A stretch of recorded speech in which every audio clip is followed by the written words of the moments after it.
कांग्रेस और भारतीय जनता पार्टी ने तो अलग अलग नारा दिया है।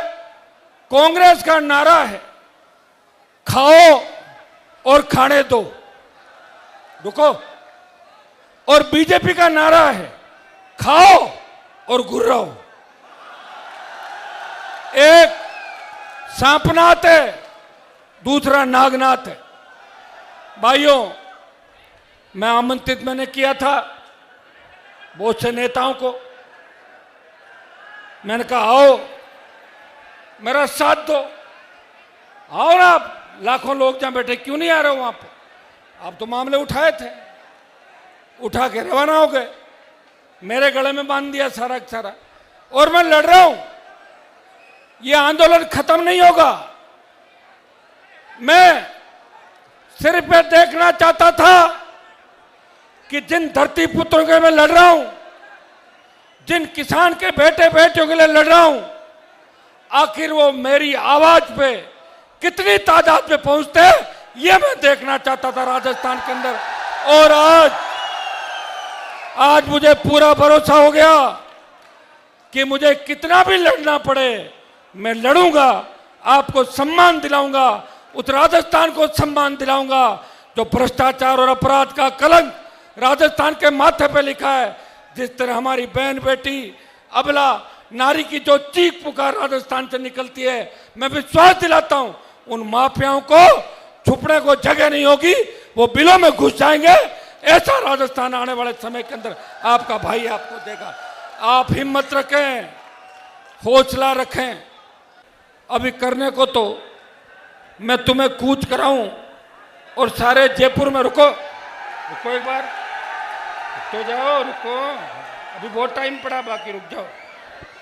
आज रुके भाई, सुनो मेरी, आज गर्मी ज्यादा है और उस गर्मी में भी आप और गर्माहट ला रहे हो। आक्रोश इसका नाम दिया है, आक्रोश रैली।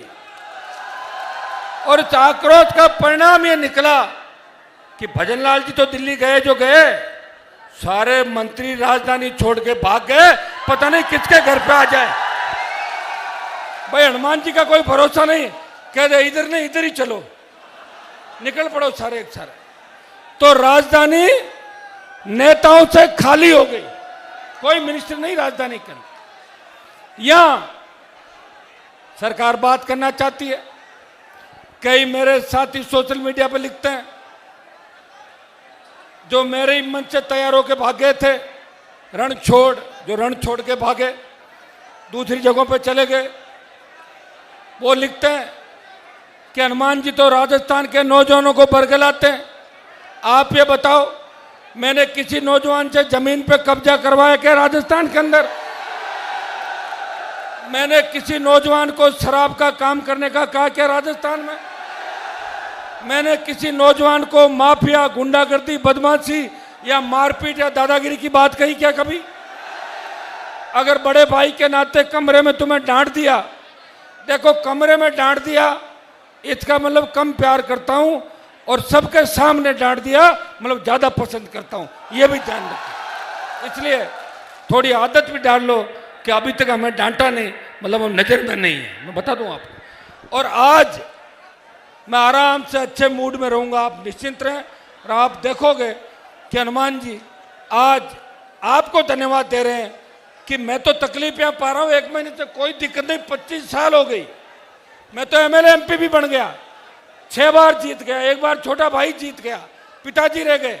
मुझे तो बहुत कुछ दिया मेरे परिवार को, और तमाम उन बड़े लोगों को जो बरगलाते थे उनको घर बिठा के नई लीडरशिप राजस्थान में तैयार की, नए नेता तैयार किए, नए मंच दिए। ये जितने लोग मंच पे बैठे हैं, ये कांग्रेस बीजेपी की रैली के अंदर हमारे इन लोगों का नंबर कभी नहीं आता। जब मैं बीजेपी में था, अटल बिहारी वाजपेयी की रैली थी, तो मैंने कहा मेरा माड़ा में ही नाम डाल दो। बोले आपका नाम नहीं डालेंगे, आप बीजेपी में अभी पद पे नहीं हो। तो मैं अध्यक्ष था यूनिवर्सिटी का, आप समझ रहे हो, 98-99 की बात है भाई। और अटल जी की रैली भी इससे कम ही होती थी, 20,000 लाते थे और 3 लाख लिखते थे अखबार के अंदर। मैं 5 लाख, 3 लाख, 2 लाख, 1 लाख की रैली के अंदर अगर कोई व्यक्ति कहे कि मुझे तो भाषण देना है और मेरे मन में आ गई और मुझे स्वागत करना है, उन सब बच्चों को मौका देता हूं हमेशा, रोज।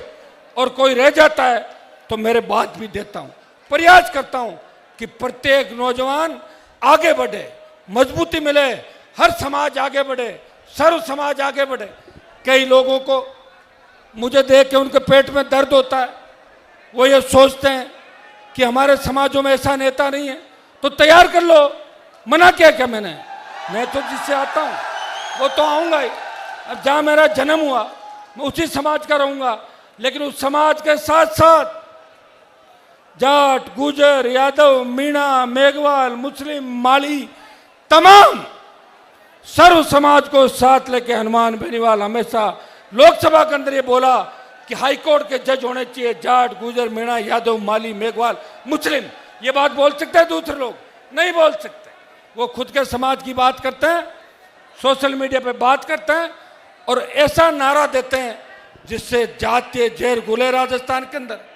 राजस्थान में जब भी जातिवाद चरम सीमा पे था, जब जाट राजपूत आमने सामने हुए, हनुमान बेनीवाल बीच में गया और लड़ने से रोक दिया।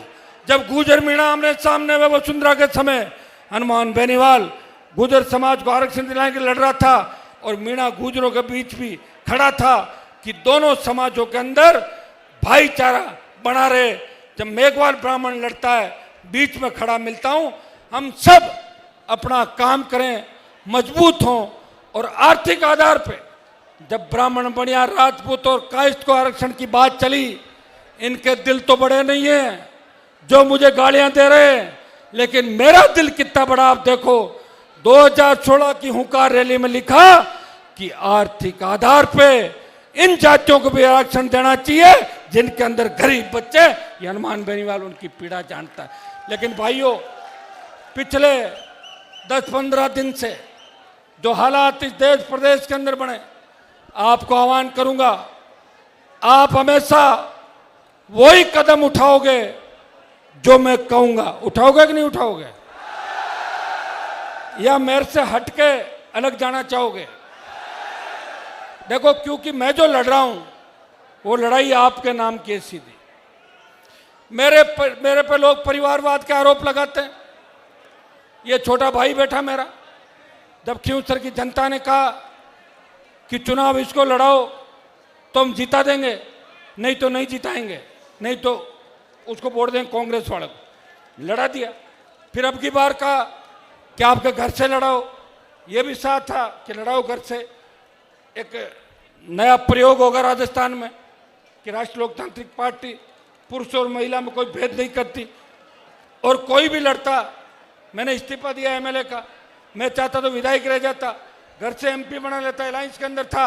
लेकिन भाइयों, एक न एक दिन तो मुझे लड़ना ही था। मुझे इस खींवसर में इस अग्नि परीक्षा से गुजरना था कि कभी ऐसा वक्त आ जाए जब हनुमान के साथ सारे सामने हो जाए, तब क्या होगा।